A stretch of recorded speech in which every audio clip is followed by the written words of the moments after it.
Hey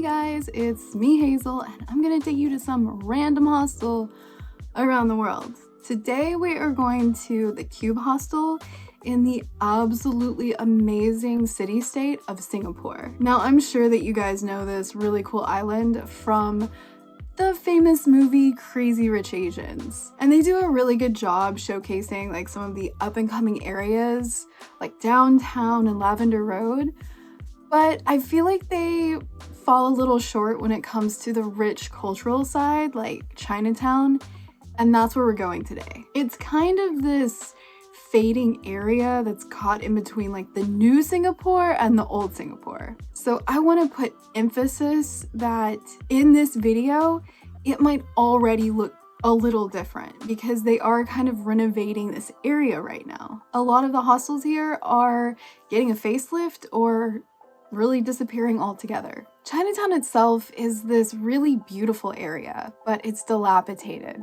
However, the romantic in me finds the charm in that. And the subway station kind of just pops out right in the middle of everything. And I can almost guarantee you that no matter what time you visit, there's always gonna be something going on here.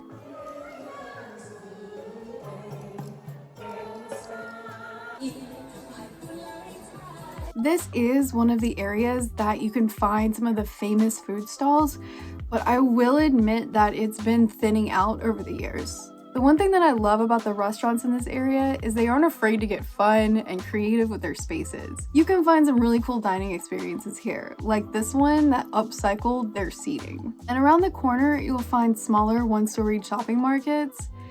These can range from trinkets and accessory shops to full-on grocery stores. The food here alone is a great reason to come and experience this area, but there's really just so much more to do in this place that I do want to kind of do like this deep dive into all the different neighborhoods of Singapore. So I will probably be putting a whole video on that kind of stuff coming up soon. And when I do, I'll make sure to put a link up in the corner. So check-in is, okay, well, it's not the best because firstly, it's actually kind of hard and awkward to find the check-in desk, but we're gonna circle around back to that. The real issue is that there's a lot of times that no one's even at the front desk. Thankfully, when I got there, there was someone. However, I did notice, like hanging out in the lobby, that there were quite a few people that waited a while. I think when I was staying, they were a little short-staffed. The security is actually really legit here because every single door that you go through, you pretty much have to use a key card to get in. And because it's kind of a popular hostel, there's usually someone in sight. But that actually brings us to the layout, which is one of the most bizarre that I've ever seen. So from the street, you're gonna see this sign, and you're welcomed to a hallway of stairs.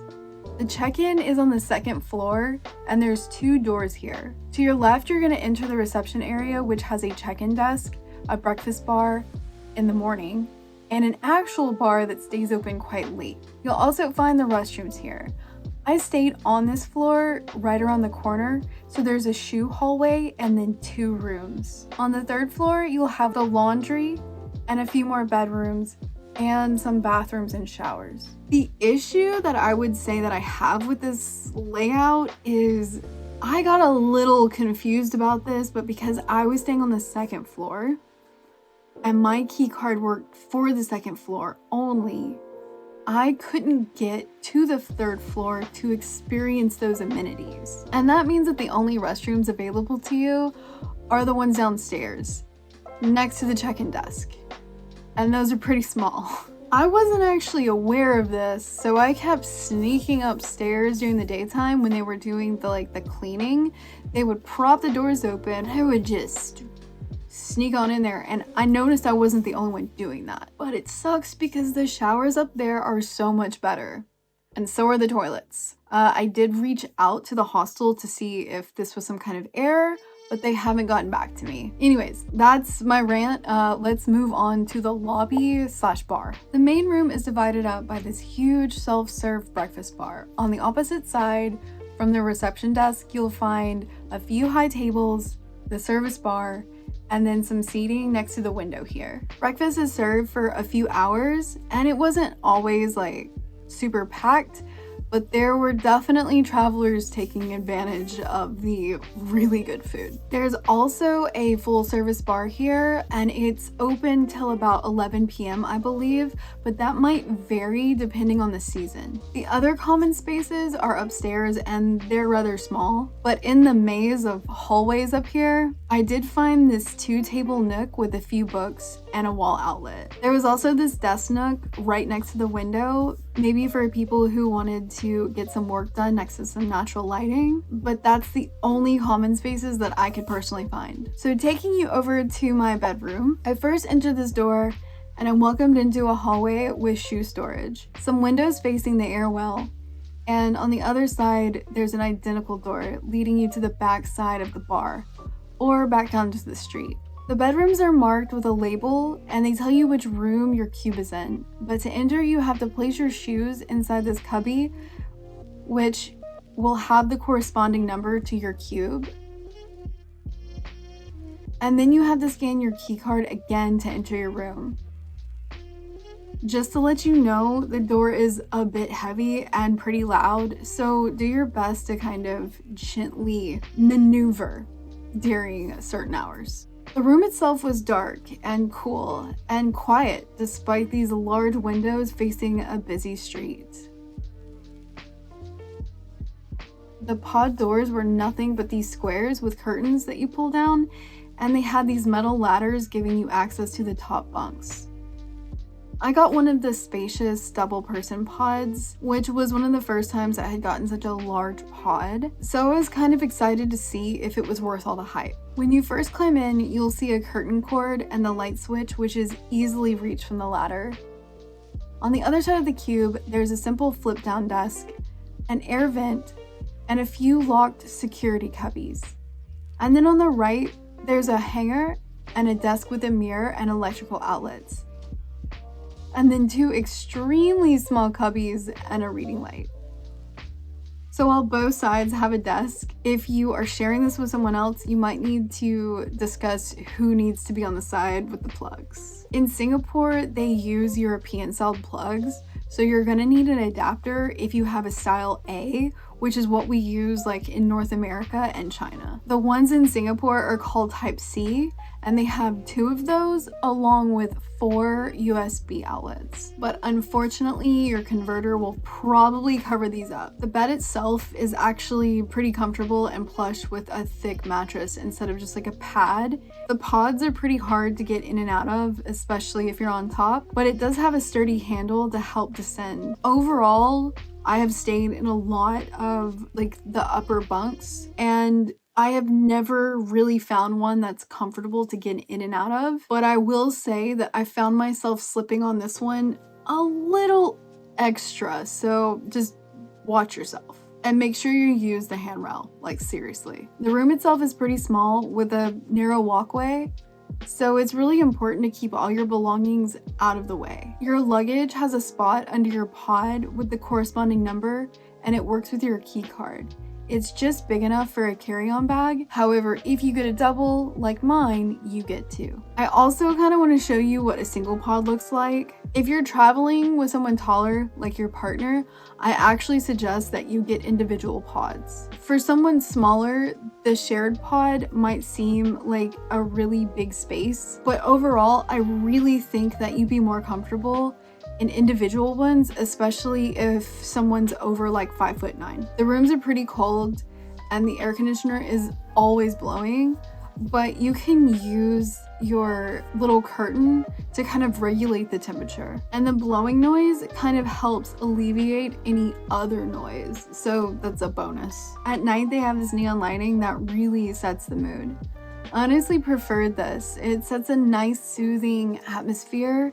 And when you're trying to sleep, sometimes I'd crack open my curtain and it just felt, I don't know, like a little futuristic. Now on to my favorite section, the bathrooms. They're actually a bit tricky to review because there are so many styles. Like no two bathrooms here are alike. So if you're like me, I kind of explored them all to try to find my favorite, and I did my best to stick with that one. Like I mentioned, the second floor bathroom is right next to the reception, which is, I mean, it's something. These bathrooms always seem to be left in a messier state.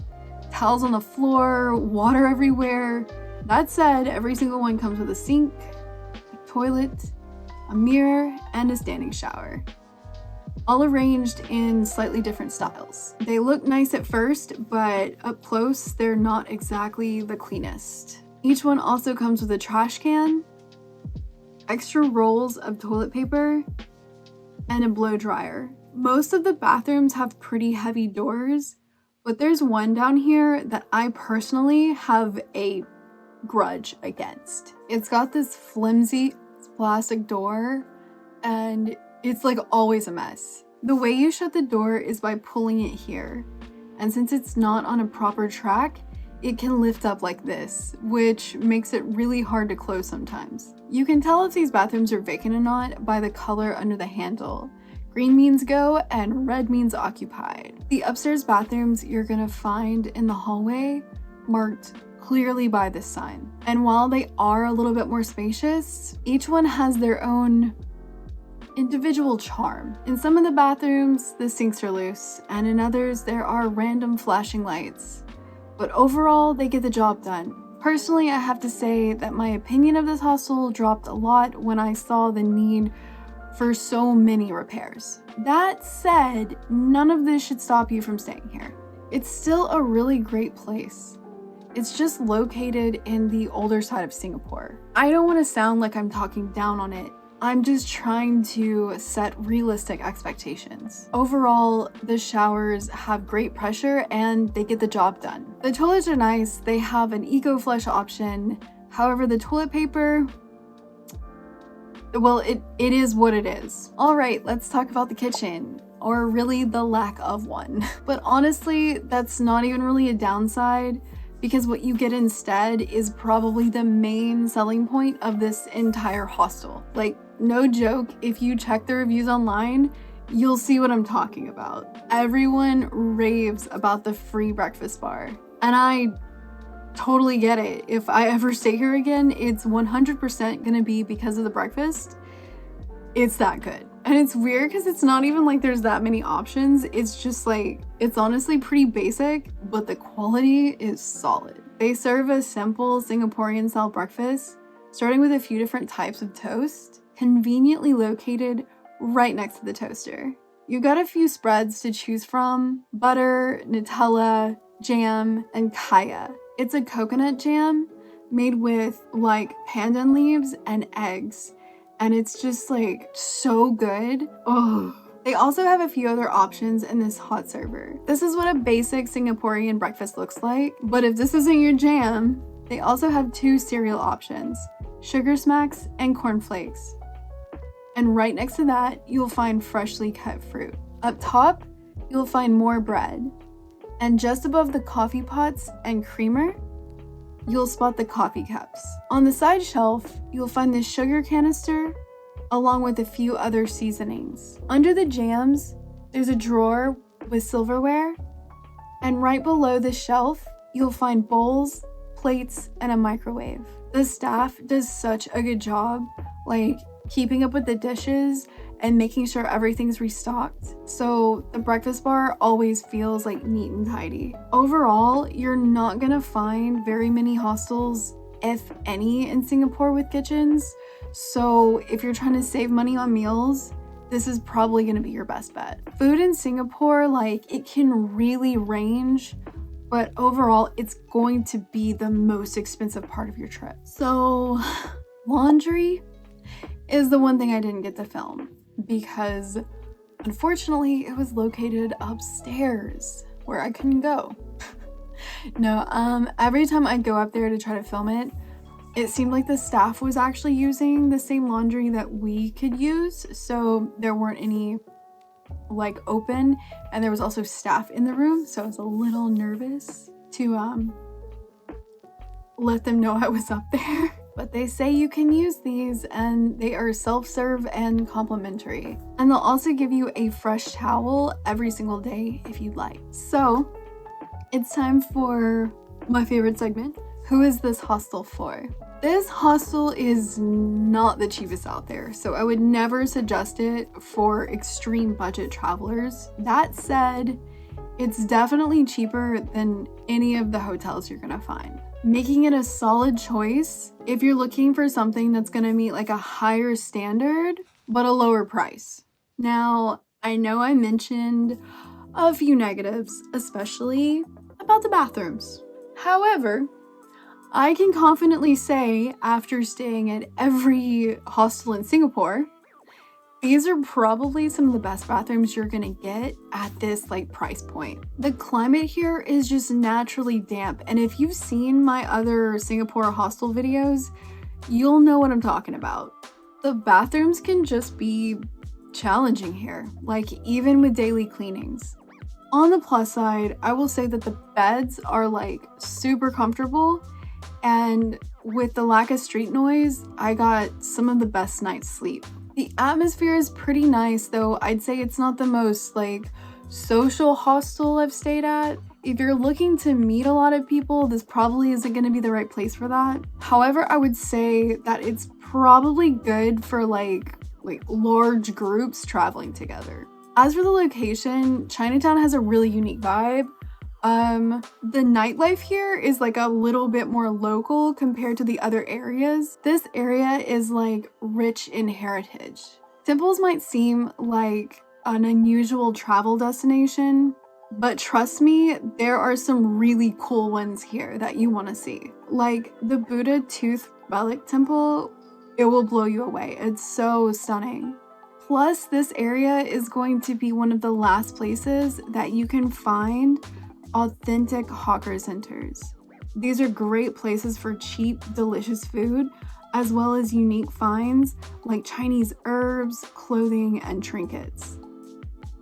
Market Street is also a good spot for affordable souvenirs if that's the kind of thing that you're looking for. This area hasn't been like overly gentrified yet, which is perfect if you can't splurge on dining out every single night. Overall, I would say that Chinatown is a great place to stay if you're looking to experience like the older side of Singapore before it disappears. That's it for this video. Don't forget, if you have any questions, drop them down below, and I hope to see you next time.